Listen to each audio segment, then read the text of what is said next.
আমি রাসূলুল্লাহ সাথে লিখে দিলাম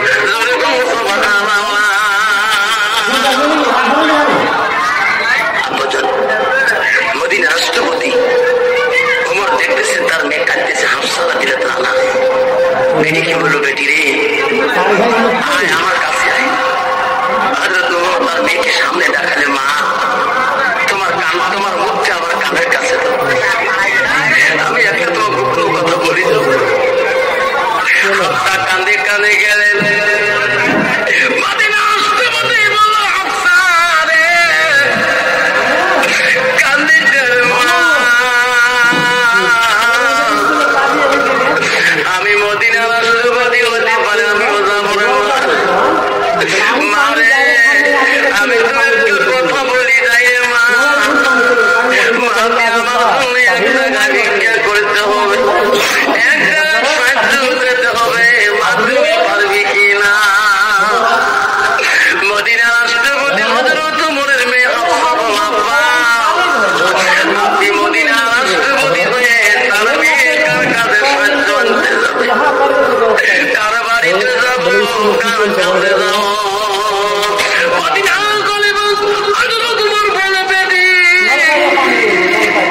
আমি তার কাছে পাতে নেই, তার কাছে যা কোথায়? আমার নবী স্ত্রী হযরত আয়েশা আম্মার কাছে যা। আব্বা গো হযরত আয়েশার কাছে কি দিবে? ওমর বলল, বেটি রে আয়েশা আম্মাকে বলবা নবীজি মৃত্যুর পরে তার কাছে আছে হযরত আবু বকর। আয়েশা আব্বা আবু বকরের পরে ওই জায়গাটা ফাঁকা আছে, কারো কবর হয়নি বেটি। আমি হযরত আবু বকরের পরে শুয়ে থাকতে চাই, সেই জায়গাটা আমাকে দান করবে কিনা? মদিনা রাষ্ট্রপতির মেয়ে কাঁদতে কাঁদতে আয়েশা আম্মার দরবারে যায়। নবীজি স্ত্রীর কাছে হাফসা দেয়া বলে রে আমিও নবীর স্ত্রী, তুমিও নবীর স্ত্রী রে বোন, আজকে আমার আব্বা তোর দরবারে পাঠিয়ে দিল, আমাকে খালি হাতে তুমি ফিরে দিলে না। হাফসার কান্দন দেখে আয়েশা বলছে, হাফসা রে আমার আব্বা চলে গেছে, তোর আব্বা চলে যাবে।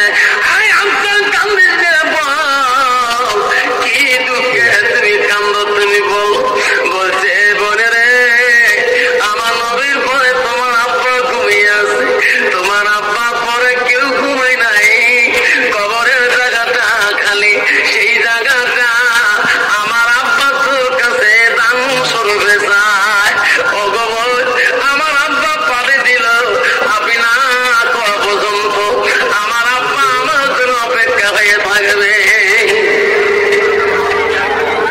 হযরত আয়েশা সিদ্দিককে বলছে, হাফসা রে তোমার আব্বা আমার আব্বার সাথে এত বন্ধুত্ব ছিল, আমার নবীর এত ভালোবাসা ছিল, আমার আশা ছিল নবীর পরে আমার আব্বা শুয়ে আছে, আব্বার পরে আমি শুয়ে থাকবো, কিন্তু তোমার আব্বা এই জায়গা দান চাইলে আমি আয়েশা শুয়ে থাকতে চাই না, আমার আব্বার জন্য আমি ওই জায়গাটা দান করে দিলাম। আব্বা যেন আমার শোনার জানো না, আজকে দ্বিপুর পাড়ার জমিনে কার আব্বা কোন জায়গায় শুয়ে আছে, আল্লাহ রাসূল বলছে, মানুষের মৃত্যুর পরে মানুষের সৎ আমল করে নেক আমল করে ভালো করে জেলে বন্ধ হয়ে যায়। আমার রাসূল বলল, ইল্লা মিন সালাসাতিন, তিনটা আমল কবরবাসীর জন্য বন্ধ হয় না। আমার নবী বলল, সাদাকাতুল জারিয়া, যারা দুনিয়ার মুখে সাদকা জারিয়া করে, দান খয়রাত করে। সেই জন্য বাবা আমার শোনার জানো না, আজকে তোমাদের বাবা মা কেউ কারো বাবার কবর আছে বাগানের ভিতরে, কারো বাবার কবর আছে দিঘির পাড়ে, কারো বাবার কবর মাঠ আছে বাগানের পিছন পাশে, কারো বাড়ির সামনে, কারো বাড়ির পিছনে। আব্বা তো আমার শোনার জানতা, তোমার মা 3.5 হাত মাটি ছাড়া কিছু নিয়ে যেতে পারে নাই, সেই মাটার নামে, সেই বাবাটার নামে আজকে এই মাদ্রাসার জন্য আব্বা তো আমার ওষুধের বাড়ির জন্য মহাব্বতের জন্য একটা বাবাকে আসবেন যে হুজুর আমি আমার বাবার নামে, আমার মার নামে সাদকা স্বরূপে আমি 5,000 টাকা আমি আমার মার নামে দানপত্র করে দিয়ে গেলাম। আমার একটা বাবা আছেন, কিছু শাড়ি তোমার মা তোমার বাবা কবর ছাড়া কোনোটাই যায়নি। তোমার বাবার নাম 3,500 টাকা নিয়ে চলে গেছে। আব্বা তুমিও চলে যাবো সেই 3,500 টাকা। আমি সেই বাবার নাম নামে আজকে মাদ্রাসা বাড়িতে এই নবীর বাড়ির জন্য একটা বাবা যদি ওয়াদা করে হুজুর আমি আমার মা বাবার নামে সাদকা শুরুতে আমি 5,000 টাকা আজকে আমি ওয়াদা দিয়ে গেলাম, বাবা কেউ উঠবে না। এই মাদ্রাসার বাচ্চা ভাই বসে আছে একটা বাবা কেউ যাবে না। আমার বড় বাবা আসতেছেন, আসল কোন আছে বাবা? একটা বাবা হুজুর আজকে আমার মা নেই বাবা নেই হুজুর আমি আমার মা বাবার জন্য আমি 5,000 টাকা আমি আজকে ওয়াদা দিয়ে গেলাম। হুজুর আমার বাবা মা নাই হুজুর, সব সম্পত্তি ছেড়ে চলে গেছে। আমার বাবা মার কবর হুজুর নদীর পাড়ে পড়ে আছে, এখনো কবরস্থানে জায়গা পাইনি। হুজুর দোয়া করবেন আমার বাবা মার কবর যাতে জান্নাতের বাগান হয়ে যায়।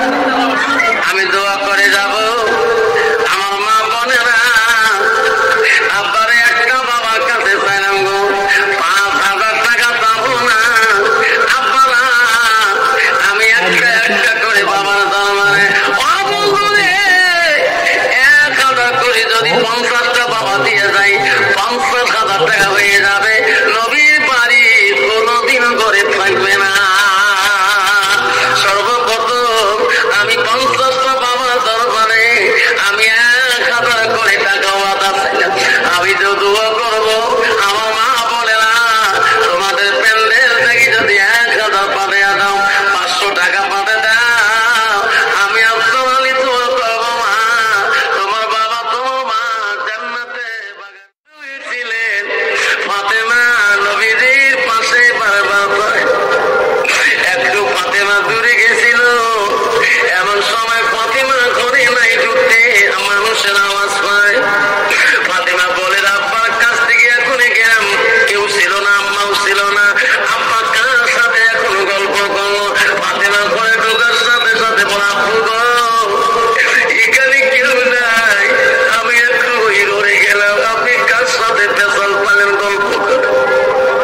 নবী কইরে আমার কলিজা টুকে ফাতেমাকে যদি বলি দেয় এখনই আমরা সালাম দিন। আমার ফাতেমা বড় ভয়ে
আমার গুনাহগার উম্মতকে আমি জাহান্নামে যেতে দেব না।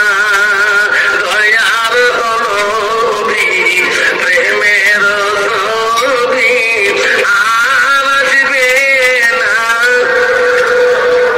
সবাই কর দয়ার নবী প্রেমের ছবি আর আসবে না।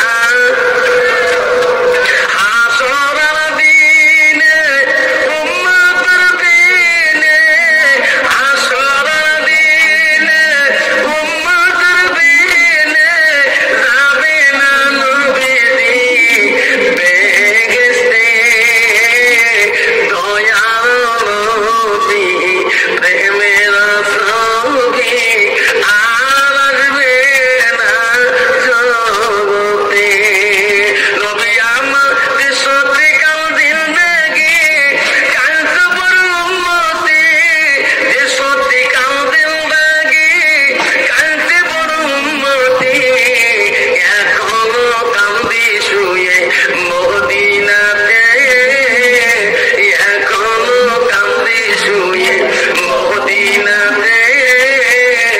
দয়ার নবী প্রেমের ছবি আর আসবে না, আর আসবে না জগতে। আর আসবে না। নবী আসবে জগতে, যখন আসবে গো। নবীজি দেখতেছেন একটা মানুষকে জাহান্নামের দিকে ফেরেশতা টানতেছেন। আমার রাসূল দৌড়ে যায় ফেরেশতাকে বলবে, দাঁড়াও, কোথায় নিয়ে যাও? জাহান্নামে নিয়ে যাবো না। নবী বলবে না, চলবে না, আমি নবী থাকাকালীন আমার উম্মতকে জাহান্নাম নিতে দেব না। ফেরেশতারা, আরে কেন নিয়ে যাবেন? ফেরেশতা বলবো, আল্লাহ নবী এনাকে মিজানের মধ্যে ওজন করলাম, নেকির পাল্লা হালকা, আমরা জাহান্নামের দিকে নেব। আমার নবী বলবে, এই ফেরেশতা এখন ওজন করেছিলেন, আমি নবী তখন ছিলাম না, তোমরা আবার একবার আমি নবী থাকাকালীন আমার নজরে আর একবার মিজানের মধ্যে ওজন দাও। সুবহানাল্লাহ। ফেরেশতারা এক ভাগে টানবে, আমার নবী এক ভাগে টানবে। আল্লাহ বলবে, ফেরেশতারে আমার রহমাতুল লিল আলামিন সম্মান, যাও যাও আমার নবীর সামনে তোরা আরেকবার ওজন দেখা। ওই নবীজি সামনে ফেরেশতারা লোকটাকে নিয়ে যায় আমার মিজানের পাল্লায় তুলে দিবে। আমার সোনা নবীজি একটা কাগজের টুকরা লোকটার দিকে দিয়ে দেবে, সঙ্গে সঙ্গে নেকির পাল্লা 2 গুণ বেশি হয়ে যাবে। সুবহানাল্লাহ। ফেরেশতা বললাম, এখন এই লোকটা ওজন করলাম হালকা, এবার লোকটা এখন কি ভারী হলো কেন? নবী গো, আপনি কি কাগজটা দিলেন তোমার কাপড় থেকে? আমার নবী কেঁদে বলবে, ফেরেশতারে দুনিয়ার বুকে এই মানুষটা নামাজ পড়েছিল, এই নামাজের দ্বারা মিজানের পাল্লা ভারী করতে পারে নাই। লোকটা দুনিয়াতে রোজা করেছিল, রোজার দ্বারা মিজানের পাল্লা ভারী করতে পারে নাই। এই দুনিয়ার মধ্যে যত কাম করেছিল সব কাম ঠিকা হয়ে গেছিল। এই লোকটা দাঁড়ায় আমার নবীর বাড়ি, মহব্বতের বাড়ি, হাজার হাজার সাদকা দান দিয়ে, হাজার হাজার তালির বস্তা এনার দ্বারা বহুত উপকার হয়েছে। এনার জীবনের যত মাল দান করেছে আমি রাসূলুল্লাহ সেটা লিখে দিলাম। সুবহানাল্লাহ।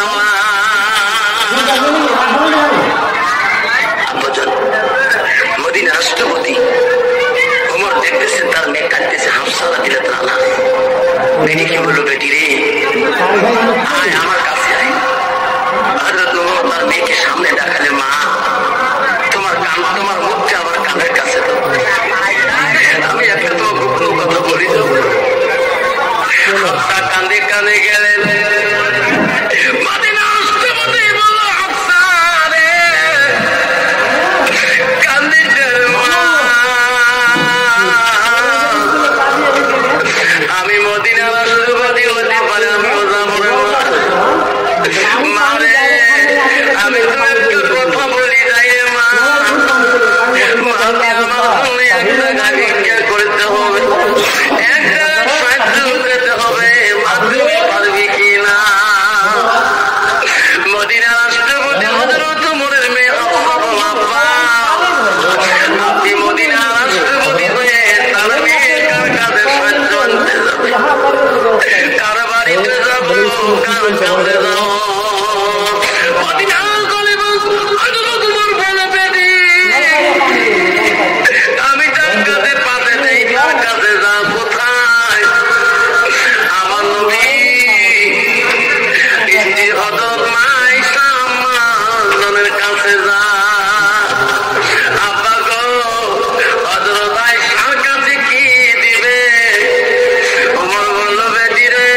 নবীজি স্ত্রীর কাছে হাফসা দেয়া বলে, বলে রে আমিও নবীর স্ত্রী, তুমিও নবীর স্ত্রী রে বোন।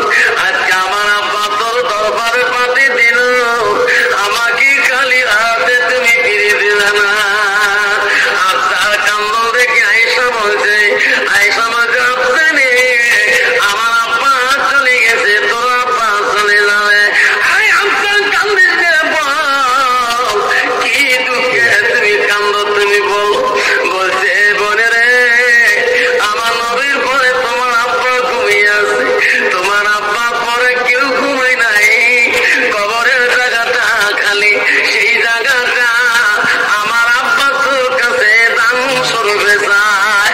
ও গোবর আমার আব্বা পাঠিয়ে দিল, আপনি না করা পর্যন্ত আমার আব্বা আমার জন্য অপেক্ষা হয়ে থাকবে। হযরতে আয়েশা সিদ্দিককে বলছে, হাফসা রে তোমার আব্বা আমার আব্বার সাথে এত বন্ধুত্ব ছিল, আমার নবীর এত ভালোবাসা ছিল, আমার আশা ছিল নবীর পরে আমার আব্বা শুয়ে আছে, আব্বার পরে আমি শুয়ে থাকবো, কিন্তু তোমার আব্বা এইটুক জায়গা দান চাইলে আমি আয়েশা শুয়ে থাকতে চাই না, আমার আব্বার পরে তো আব্বার জন্য আমি ওই জায়গাটা দান করে দিলাম। তুমি আব্বা যেন আমার শোনার চাল না। আজকে দ্বিপুর পাড়ার জমিনে কার আব্বা কোন জায়গায় শুয়ে আছে আল্লাহ রাসূল বলছে, মানুষের মৃত্যুর পরে মানুষের সব আমল করে নেক আমল করে কবরে জেলে বন্ধ হয়ে যায়। আমার রাসূল বলল, ইল্লা মিন সালাসাতিন, তিনটি আমল কবরবাসীর জন্য বন্ধ হয় না। আমার নবী বলল, সাদাকাতুল জারিয়া, যারা দুনিয়ার মুখে সাদকা জারিয়া করে, দান খয়রাত করে।